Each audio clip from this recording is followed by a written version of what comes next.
Hi, hello. നമ്മുടെ ചാനലിലേക്ക് എല്ലാ പേർക്കും സ്വാഗതം. ഇന്ന് ഞാൻ ഉണ്ടാക്കാൻ പോകുന്നത് 3 ജാതി പച്ചടിയും ഒരു കിച്ചടിയുമാണ്.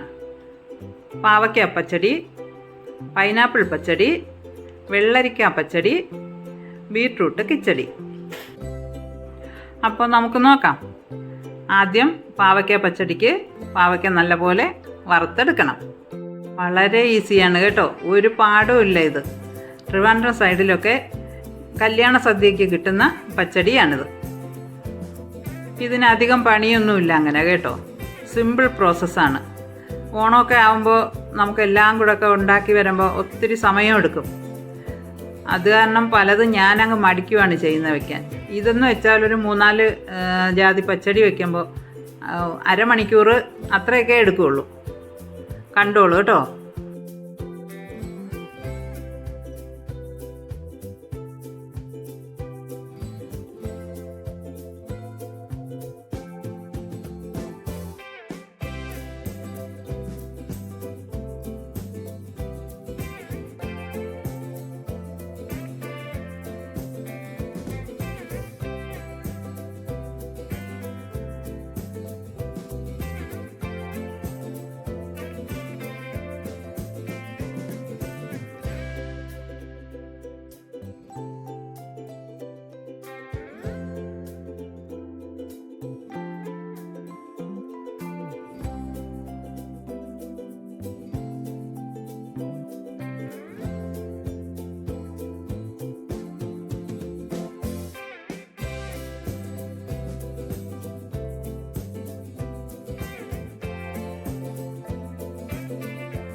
ഒരു പാത്രത്തിൽ നമുക്ക് ആവശ്യത്തിനുള്ള തൈരെടുക്കാം. തൈരെടുത്തിട്ട് അതിൽ തന്നെ ഞാൻ അരച്ച് വെച്ചേക്കുന്ന തേങ്ങ, അതായത് തേങ്ങയും 2 പച്ചമുളകും മാത്രമാണ് ഞാൻ അരച്ച് വെച്ചിട്ടുള്ളത്. ജീരകം, വെളുത്തുള്ളി, കടുക് ഇങ്ങനെയുള്ളതൊന്നും ചേർക്കില്ല. നമ്മുടെ ഇവിടെയൊക്കെ വിവാഹാഘോഷം പിന്നെ അല്ലാതുള്ള ഫങ്ഷൻ അതിനൊക്കെ ചെയ്യുന്നതെന്ന് വെച്ചാൽ ഇങ്ങനെയാണ്. അതിൽ വേറെ ഒന്നും ചേർക്കത്തില്ല, ഇത് മാത്രം. ഞാൻ പറഞ്ഞില്ലേ എളുപ്പത്തിലുണ്ടാക്കാം, ഇൻസ്റ്റൻ്റാണ്. അങ്ങനെ തന്നെയാണ് ഞാൻ ഉണ്ടാക്കി. ഇതാകുമ്പോൾ നമുക്ക് പെട്ടെന്ന് അങ്ങ് ചെയ്തെടുക്കാൻ പറ്റും. എന്നിട്ട് കടുക് താളിച്ച് അതിലേക്ക് ഒഴിക്കും. അത് ചൂടോടെ അങ്ങ് ഒഴിക്കും. ഒഴിച്ചിട്ട് അങ്ങ് ഇളക്കിയാൽ മതി. ആ തേങ്ങയുടെ ചുവയോ അങ്ങനെ ഒരു പച്ച ചുവയോ ഒന്നും ഉണ്ടാകത്തില്ല. അത് കഴിഞ്ഞിട്ട് പാവയ്ക്കയും എടുത്തിട്ട് നല്ലപോലെ ഇളക്കി കടുക് താളിച്ചൊഴിച്ച് ഇളക്കി വയ്ക്കാം. ഇതിങ്ങനെ ചെയ്ത് നോക്കുന്നവർക്ക് ഇതറിയാൻ പറ്റും. ഇത് അപാര ടേസ്റ്റാണ്, ഭയങ്കര ടേസ്റ്റ്. ഇതിങ്ങനെ ഒന്ന് ചെയ്ത് നോക്കണം. എളുപ്പത്തിൽ ഉണ്ടാക്കിയിട്ട് അതൊന്ന് കഴിച്ച് നോക്കണം. ഞാൻ പറയുന്നതിൽ എന്തെങ്കിലും മാറ്റം ഉണ്ടോ എന്ന് നോക്കണം. ഇവിടെയൊക്കെ നമ്മളൊക്കെ ഇങ്ങനെയാണ് പെട്ടെന്ന് ഇതുപോലെ അങ്ങ് ഉണ്ടാക്കാം. അതുപോലെ തന്നെ തൈരും പിന്നെ തേങ്ങയും ഒന്നും ചൂടാകുന്നില്ല. അപ്പോൾ അതിൻ്റെ ആ ടേസ്റ്റ് അതുപോലെ തന്നെ അങ്ങ് നിലനിൽക്കും. ലാസ്റ്റിൽ ഇച്ചിരി പഞ്ചസാരയും കൂടെ അതിലിട്ട് ഒന്ന് ഇളക്കി, പാവയ്ക്ക കയ്പൊന്നുമില്ല എന്നാലും അതിലിട്ട് ഇളക്കി നോക്കാം. ഉപ്പ് നോക്കി ഇറക്കാം. അടുത്തത് ബീട്രൂട്ട് കിച്ചടിയാണ്. ബീട്രൂട്ട് ചെറുതായി അരിഞ്ഞതും പിന്നെ കൊച്ചുള്ളിയും പച്ചമുളകും കൂടെ ഇച്ചിരി വെള്ളം ഒഴിച്ച് ഒന്ന് വേവിച്ച് പെട്ടെന്ന് തന്നെ വെന്ത് കിട്ടും. ചെറിയ തീയിലിട്ട് ഒന്ന് വേവിച്ചിട്ട് ഈ കിച്ചടിയിൽ ഒരു ചെറിയ വ്യത്യാസമുണ്ട്. 2 ജീരകം കൂടെ ചേർത്തിട്ടുണ്ട്. തേങ്ങയും ജീരകവും കൂടെ അരച്ചിട്ട് അത് ബീട്രൂട്ടിലൊഴിച്ച് ഒന്ന് ഇളക്കിയ ശേഷം അടുപ്പിൽ നിന്ന് വാങ്ങി വെച്ചിട്ട് തൈര് ചേർത്ത് നല്ലപോലെ ഇളക്കി ഉപ്പ് നോക്കി ഇറക്കാം. എന്നിട്ട് കടുക് താളിച്ച് ഇതിലൊഴിച്ച് ഇളക്കി വയ്ക്കാം. അതോടെ നമ്മുടെ ബീട്രൂട്ട് കിച്ചടിയും റെഡിയായി.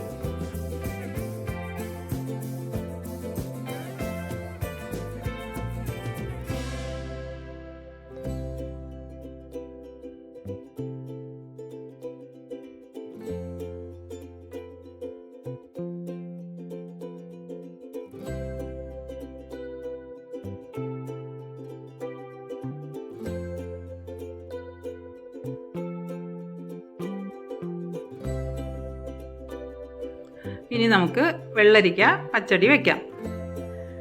വെള്ളരിക്ക അരിഞ്ഞു വെച്ചത് ചട്ടിയിലിട്ടു, മുളക് അരിഞ്ഞു വെച്ചതിട്ടു, കുറച്ച് കുഞ്ഞുള്ളിയും കൂടെ അതിലേക്ക് ചേർത്ത്, ഇച്ചിരി വെള്ളം കൂടെ, ഒരു അര ഗ്ലാസ് തികച്ച് വേണ്ട. വെള്ളരിക്കയ്ക്ക് വെള്ളം ഉണ്ടല്ലോ, ചെറിയ തീയിൽ അതങ്ങ് വെന്തോളൂ. വെള്ളരിക്ക പച്ചടിക്കും അരപ്പ് സെയിം തന്നെ. ഞാൻ തേങ്ങ മാത്രമാണ് അരച്ചെടുക്കുന്നത്. മുളക് ഞാൻ അതിൽ നേരത്തെ ചേർത്തിട്ടുണ്ട്. പിന്നെ അധികം വേണ്ട, എരിവ് ഒക്കെ വളരെ കുറച്ചാണ് നമുക്ക് വേണ്ടത്. ഓരോരുത്തർക്ക് എങ്ങനെ വേണമെന്ന് വെച്ചാൽ അതുപോലെ ചെയ്യാം. തേങ്ങ അരച്ച് അതിലിട്ട് ഒന്ന് ചെറിയ തീയിൽ ചെറുതായിട്ടൊന്ന് ചൂടാക്കിയ ശേഷം അത് വാങ്ങി വെച്ച ശേഷമാണ് തൈര് ചേർക്കുന്നത്. അതിനുശേഷം ഇതിലേക്ക് കടുക് താളിച്ചൊഴിച്ച് ഇളക്കി ഉപ്പ് നോക്കി വാങ്ങി വയ്ക്കാം. അതും ഇതുപോലെ തന്നെ, തൈരൊന്നും ചൂടാകുന്നില്ല, ആ തേങ്ങ മാത്രം ഒരു ചെറിയ ചൂടോടെ.